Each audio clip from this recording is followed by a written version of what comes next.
nerdstopper.com.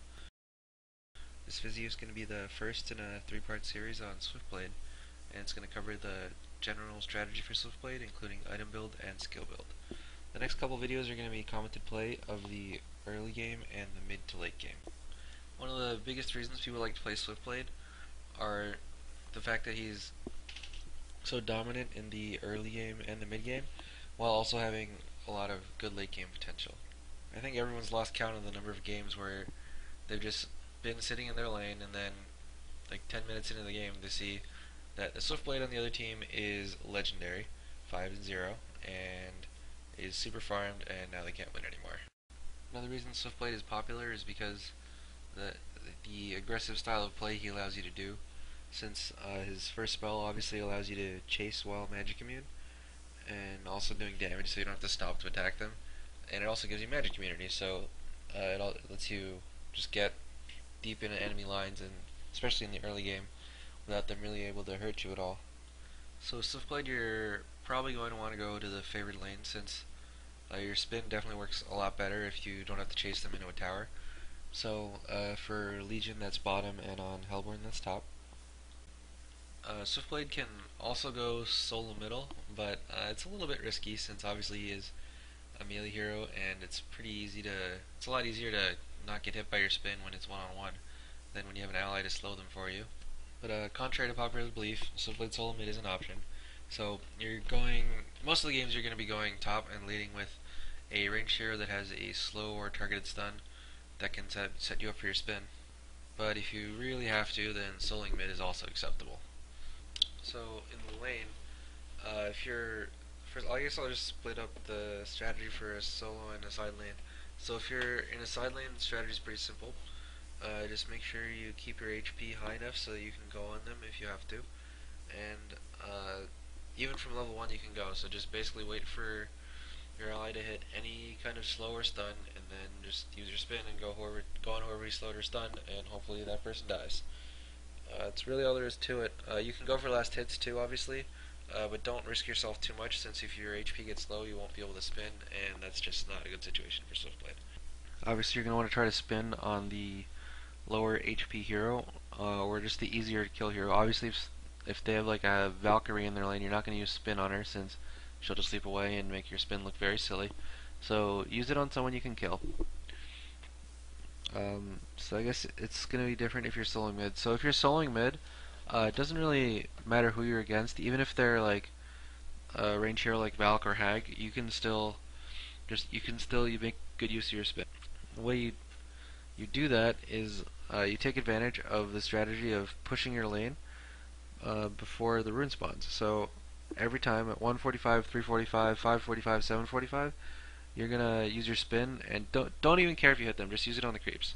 So basically, your creeps are gonna be completely undamaged and at their tower when the rune spawns. So obviously, they're gonna miss the XP if they go for the rune, which is basically how you get an edge with SwiftBlade in the middle lane. If the enemy hero is a hero that can't really escape from your spin, obviously you can just spin and hit it on them for a little bit. But in middle, the lane is pretty close. The lanes are a lot shorter than normal. So if you spin, you'll probably have to chase them, and you might have to go into their tower. So you don't want to tank the tower. So only use spin to harass if they're really in a bad position. And then once you hit 6, you can go for the kill, as long as they don't have flash or anything.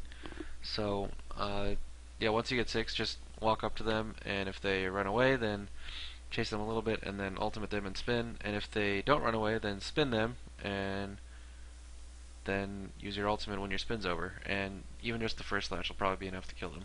So SwiftBlade, your starting items are really very flexible, and basically they completely depend on who you're leaning against. So I guess I'll just break it down. If you're leaning against one hero, so it's either a 2v1 or a 1v1, then you're going to want a Logger's Hatchet, since against one person it's really easy to just deny them creeps, and it's very likely that you're going to have free access to the creep line when you're farming. So it's important that you don't miss any last hits, and it's unlikely that they're going to be fighting you for it, so you don't really need items to fight them with. So Hatchet's really good for that. If you're against a ranged hero that is pretty likely to harass you, then you're going to want a stout shield, since obviously that's great against harassment and is generally not the worst item on SwiftBlade either. Every game you're pretty much eventually going to purchase a Logger's Hatchet and a stout shield, even if it's like 5 minutes, since Logger's Hatchet definitely allows SwiftBlade to farm a lot faster, since later in the game we're going to have a Ruined Axe, and Logger's Hatchet will save you a lot of time for relatively small amount of gold in combination with that when you're farming. You're going to want a stout shield almost every game, since one of the ways to counter SwiftBlade is that when he spins, everyone starts auto attacking him, and obviously stout shield is a great way to counter that. But as for starting items, you're only going to want hatchet if you're against one hero, and you're only going to want stout shield if you're against the ranged hero that's likely to harass, or even just two heroes, one of which is ranged in general. Stout shield is really good for side lanes. So that means that most of the games you're selling middle with SwiftBlade, your items are going to be hatchet, stout, and a Runes of the Blight. Since A, you're against one hero, B, most of the time they're ranged, and then you need Runes of the Blight since that's all the region you can afford basically. Last but not least, if you're against a lane that likes to spam their mana, or a tri-lane, so if you're against three heroes, you're always going to want Mana Battery. And if you're against any hero like Glacius, Armadon, or heroes that like to spam their mana at level 1, then you're going to want a Mana Battery, since obviously picking up charges from that is very, very powerful, especially for just 210 gold. So a lot of games are going to end up with you being in a side lane, 2v2 lane, and you're going to have a stout and a Mana Battery. From there, you just need to get some mana regen and some HP regen, so you get Runes of the Blight and a Potion of Mana. SwiftBlade definitely does have a mana problem, so you are going to need probably going to need a mana potion or be going for bottle, one or the other. Obviously, you're going for a bottle if you're soloing middle. You're probably not going to want a bottle in a side lane, so just one mana potion should be fine. Since I think that'll give you enough mana to spin 3 times by level 3ish. Since you're gonna have like 200 and something mana plus your mana potion obviously adds up to 3 spins, and 3 spins is a lot of spins. Honestly, most of the time you just spin and kill them, and then maybe you have to go heal or something, and then your mana is regenerated automatically that way. But it's pretty rare that you're gonna actually spin on them, and then like they're gonna just take it and then heal up and like stay in the lane. More than if you do it like that might happen once or twice, but if that happens 3 times, then something's wrong. But anyway, one mana potion is necessary, since a lot of times, like the first time you spin on them, maybe they'll be able to heal up, and then you have to use a mana potion so you can spin again, and that's why it's there. So most of the time, your side lane item build is going to be stout, mana battery, and the 2 regen items. But if you know it's going to be one hero, like for instance, if they have a jungler and you're 100% sure you're against just one hero and it's 2v1, then you're going to want hatchet and you're not going to need stout shield, because once again you're just against one hero. So after your starting items, if you're selling middle, you're going to want a bottle, but if you're not, then you're going to want to rush for marchers. So basically, if you're selling middle, you get a bottle and then all the rest of the items that you would get if you weren't soloing middle. So basically bottle, and then the 2 builds meet at marchers and then enhanced marchers. Marchers are extremely important since they allow you to catch up while you're spinning. On top of that, if the other guy doesn't have marchers, then a lot of time after you spin, they'll have like 50 HP left, and having marchers when they don't is definitely enough to just catch up and attack them twice. Enhanced marchers can further this effect. Like a lot of times they'll just have marchers, and then if you have enhanced marchers, you're going to be able to catch up and deliver the final points of damage after you spin them to almost death. Enhanced marchers are also good because a lot of the time people will try to run through creeps when you're spinning on them, and the creeps will sometimes get in the way. And if you have enhanced marchers, obviously that'll just never happen to you, because if they try that, you'll just click on them, and then you'll be able to run through creeps. So after enhanced marchers, you're going to be making Ruined Axe. If you solo in middle, then you don't need to make sustainer first, since you already have regen with that bottle. But if you didn't, then you're going to need some regen, so make your sustainer and then buy the damage items. And if you solo in middle, then you can buy the damage items before the sustainer. You want Ruined Axe because it'll greatly speed up your farming, especially with the enhanced marchers that you're going to be running between neutral creep camps with. So Rune Axe is just great. Obviously, just it speeds up your farming greatly, and on top of that, it gives you a huge damage boost. I think it's the most efficient damage item for melee heroes there is. The Rune Axe is really good on SwiftBlade. Make sure you get it almost every game. After Rune Axe, you're going to want basically you want a Frostburn, and you also want some lifesteal. But so lifesteal you're going to get with Abyssal Skull, obviously, since if you have Frostburn, then you can't get an attack modifier. You can only get a lifesteal aura, which would be Abyssal Skull, like I said. So you're building those two items, but you're actually going to build them separately. So really, what you want is the reason you're buying Frostburn is to increase your move speed and give you better chasing potential. And the reason you're buying Abyssal Skull is because you want lifesteal, right? So you can kind of get a mini version of those two items that will still serve your purposes. So you want so if you buy a Firebrand, I usually buy a Firebrand first and then a Hungry Spirit, and that will give me like a mini Frostburn and a mini Abyssal Skull that still stack with each other. Like your attacks won't slow them, and you don't get the other effects of Abyssal Skull, but just buying those couple items first is a lot better than finishing the Frostburn or finishing the Abyssal Skull first. So anyway, I do that and then finish Abyssal Skull and then finish your Frostburn. Since you finish your Frostburn and you still have a Hungry Spirit, that's inefficient. From there, the game should probably be done by then, but you can finish off with a Savage Mace and a Wing Bow. The reason you don't want to build Rift Shards, obviously, is because you already have a Critical Strike, and Rift Shards doesn't stack with that.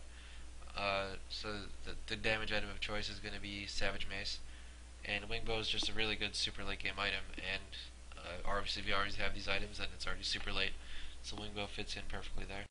So that's your item build. As for your skill build, yeah, so your item build doesn't really change ever, and neither does your skill build.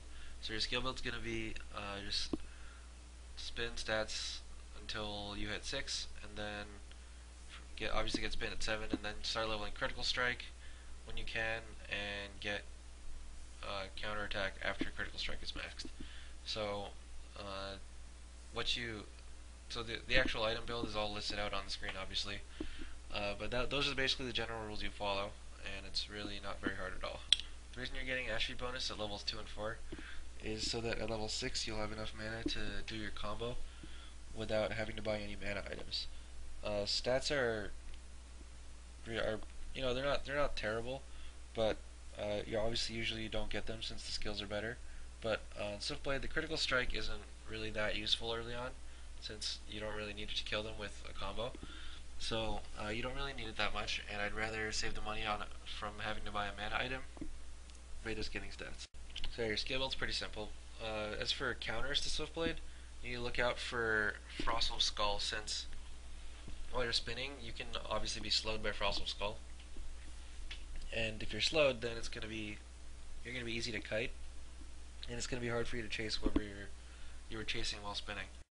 Other things you need to look out for are basically spells that can stop you even when you're spinning. Since obviously when you're spinning you're immune to magic, but there's still some spells that can go through that.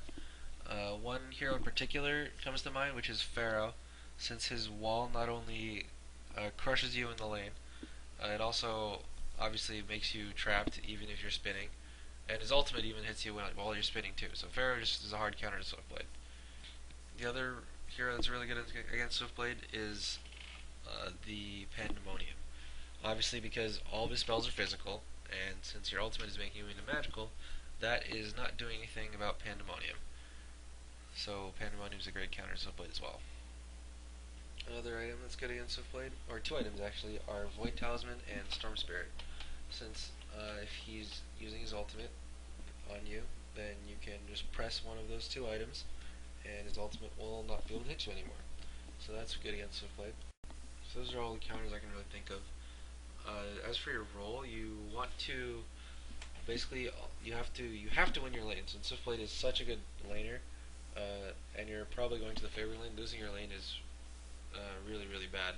So you're gonna want to win your lane, and then you just basically, if you're in a side lane, you just sit there and farm it up, since no one can ever really come to your lane since you'll just kill them. You just all you need, and they also can't gank you since all you need to do is press Q and walk back. So basically, you just need to free farm in your lane after winning it, and then get a rune axe and farm, farm, farm, farm, farm. It's you're not so much of a farmer that you don't show up to fights. Obviously, your skills are really good early game, and even mid game in fights. So you should try to be in almost in every single fight, unless your ultimate's down. This is especially true early game. You just have to. Your spin is so good that there's no real reason for you not to be in any fights. So you basically just be in the fights, but also spend your time farming. You're not really like roaming their jungle looking for ganks. The only exception to that rule is if this happened to be a game where you were soloing middle SwiftBlade and you have another hard farmer. So SwiftBlade is actually really strong in the mid game when he's over level, since his or not really the mid game, the early to mid game, since your spin is like is gonna be over level obviously, so you can just melt any side lane hero that is ranged basically. So there's really no reason not to take advantage of that, other than if you're the only farmer. If you're the only farmer, then participating in ganks is really risky, since if you're there, then your team isn't really getting like a farm DPS. So if your ganks start going badly, then your team could be really short on damage later in the game, since there'll be no backup farmer to farm while you're failing your. But if you are soloing middle and you do have a backup farmer, then SwiftBlade is actually a really good roaming hero. So you just hit level 7, so you hit level 6 or level 7, kill the other guy if you can. If you can't, it's fine. Then you basically just go to other lanes and just walk up to them and start spinning, and you'll almost certainly just kill them since you're over level, and spin is such a powerful spell. So with SwiftBlade, when you're going on someone, there are a couple. I mean, when you don't have your ultimate, it's pretty simple. You just walk up to them and start spinning. But when you do have your ultimate, there are a couple ways to approach it. So a lot of times, people your most basic way to go on them is run at them, and then they back away from the creeps, and then your ultimate will hit only them if you use it. So you just ultimate them and then spin for the last points of damage. That's your cookie cutter basic SwiftBlade fight initiation. However, sometimes they're not going to make it so easy for you. Like, if they see you doing that, then they'll stay near their creeps. So if you just ultimate them blindly, then your ultimate obviously has a good chance to hit a lot of creeps and won't do as much damage to them.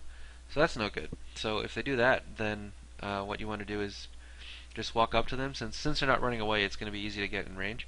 Then just use your spin, and either they're going to have to.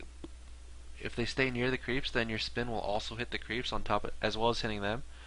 So hopefully there will be enough creeps dying from that your ultimate will only hit them afterward. Also, a lot of the time after a full spin, they are going to be low enough that just like one hit from your ultimate is going to be enough, so you can just use it. It's extremely important that you don't start spinning until if you can, you don't start spinning until you're in range of the spin, so you can get the full damage in from your spin. Since obviously if you use your spin and then walk up to them, you're going to be missing a lot of time on your spin, and time is damage obviously when you're spinning, so that's no good. It's not what you want. You want to start your spin when you're next to them. A lot of times if my ally is stunning or slowing them, I'll attack them before spinning, and only start spinning when they start moving. Since spin, you basically have to look at spin as a super high damage nuke in the early to mid game, so obviously you want to maximize the damage on that nuke instead of like spinning to get in close. You just want to walk up close and then spin. One cool trick that I want to mention before we end the video is a really easy way to escape if the other team doesn't have ultimates or skills that can beat your spin. Then carrying a TP and then just using spin plus teleport is pretty much good enough to get you out of any situation where they can't stop your spin. So if they don't have Andromeda or Pharaoh or anything like that, it's basically good enough. So you can be super far deep in farming, and all you gotta do is just press Q and then double click your teleport, and you're gonna escape. Unless obviously they have one of those counters like So once again, this is Yoda from Team Evil Geniuses, bringing you this video with nerdstopper.com. This video was the first video in a 3-part series. So hope you enjoyed, and please be sure to stay tuned for the next couple.